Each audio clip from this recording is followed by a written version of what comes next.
because you did go, you did serve, you didn't question at that point. You did do this.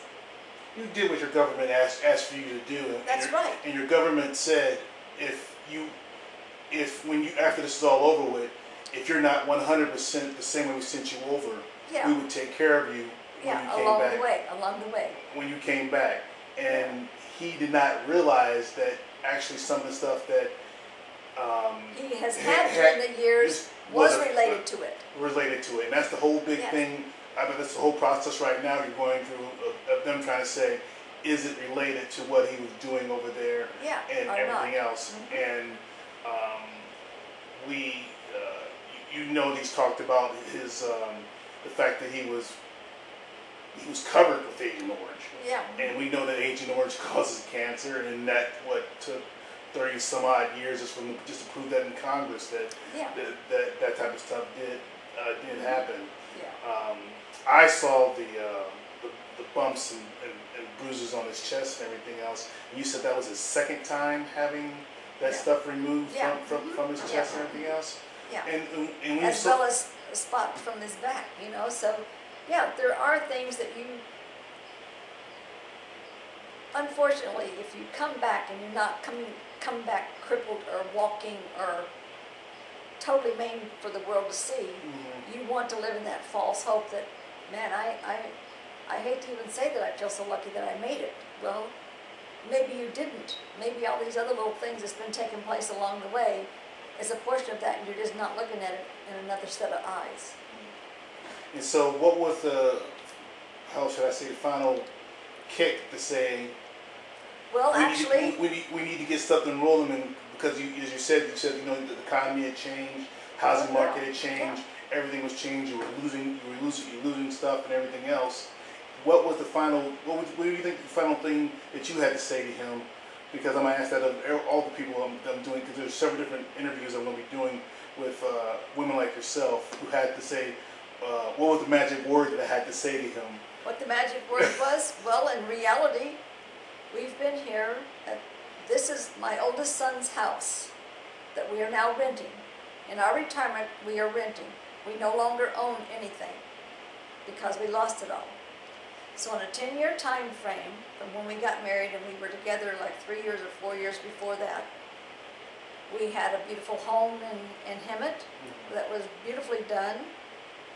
We both had a job, and you felt, okay, rough times of going through divorces, you finally got a life back together, you go forward from here. Right. We didn't waste our money, so we invested, in some places. That was supposed to increase, right? Well, it didn't. And so one of the final things I said to him was, and was a true statement at the time, Dave, we have now lost everything. We still have our health. I think was kind of how I said it. I still have a job and still have insurance to keep us both covered. But I'm working 40 hours a week, driving an extra 10 or more to get to that job, and putting up with the stress of, how the stress can be. Correct. At work. Correct. So where I work. So I said, you're just, in one aspect, you're kind of being selfish, I feel, because we've had time that we could go down to there and find out what we need to do and to try to get it resolved. But what happens if something happened to you tomorrow or something happened to me tomorrow and there is no money to make a plan on what you need to do as far as somebody's burial? That plot is sitting there. If something happened to you, Dave, if I didn't have money sitting in a banking account, which at that point we did not have anything, because we've now lost absolutely all of it and had to go through bankruptcy and then end up short selling stuff, and then you pay taxes on what you short sold, So, it was a heck of a struggle for three years with all the torment of seeing your money just go, and then realizing that you've scraped the bottom. And you're at your age you are, of 66, 67, 68, those years, because last month I turned 69, that you have nothing to really tell yourself that, hey, you have the the money behind you that you could go any place you wanted to be buried. You could go any place and buy something to put somebody in and give them a burial with dignity. That you're now down just like anybody else on the street, that you don't necessarily have that option. You have to go out and say to one of my sons, can you help me out here? And I know that they've got an everyday life and grandkids, and that's not the easiest thing for me to have to go do because I am their parent. I should not have to go ask that question. Was it very hard for you to explain to Dave? Not Dave. No, your husband. Yeah. Was it very hard to explain to your husband what you had to go through, or did he just see what you had to go through to? No, it was hard to explain it because he's still denial. Still denial that, well, tomorrow or the next day, something, I can still get that phone call. They're still calling me and asking me questions, these companies that he worked as a consultant with.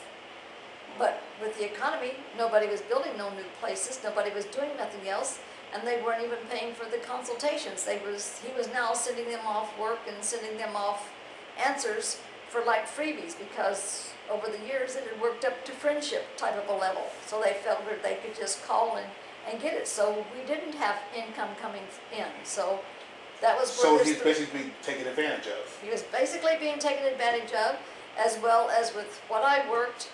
We were buying lots of meat when we found it on sale, and that's what helped him start the little from the home jerky business of going around to these mom and pop little places and selling the jerky to individual people that couldn't get out for lunches and stuff. Right. So yes, it's been a really tough, hard last 4 years, I would say, to say, okay, you have to do whatever you can do to keep your head above water, and then sometimes you still are just dog paddling. So I just said, hey, I can get up in the morning and be thankful for the first 15 minutes of the, hey, I woke up, I've still got a job, I'm ready to go and stuff. And you can get in that car and think, my God, how many more years am I going to be doing this? Because you can't just curl up and die, you just got to keep going. But if you have nothing to go forward to or to look forward to, then where are you at? You're at the bottom with the rest of the people, so you might as well just claw your way back up and take advantage of what you can possibly get. And considering that at this time you really thought that you should be actually enjoying your retirement. Well, I have 4 sons and 12 grandchildren, and they all say, Mom, at your age, their dad has actually been retired for quite a few years. He was one of those last of the lucky people that had a 42-year run with a government-backed job from North American Aviation, which became Rockwell, which became Boeing. Okay. So he had one of those jobs that he started at 18 and he finished 42 years later. Never a day without a job. Wow. So I feel okay, if I want to just put it in one sense, I worked every day that man did too, because I got him up, his clothes was ready, his meals was fixed, I handled business, as well as I worked out of the home, because a lot of those years I worked out of the home doing other jobs. So, it's like you look at yourself, okay, you see people, and one day I became very angry and I said, you know what?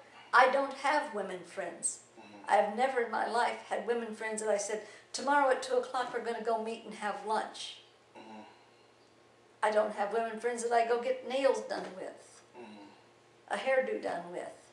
I have to do things on my own. I've always been like an independent person. So now how I work, it's that even Dave and I don't get to spend time together, because if he goes and does what he necessarily has to do, that's my day that I'm cleaning house, because my day off on any given week can be changed from week to week. Right. So it just totally took a life of its own, of how you have to live. Nobody guaranteed me nothing, but still, at almost 70, you don't think you should have to be fighting for everything either. No.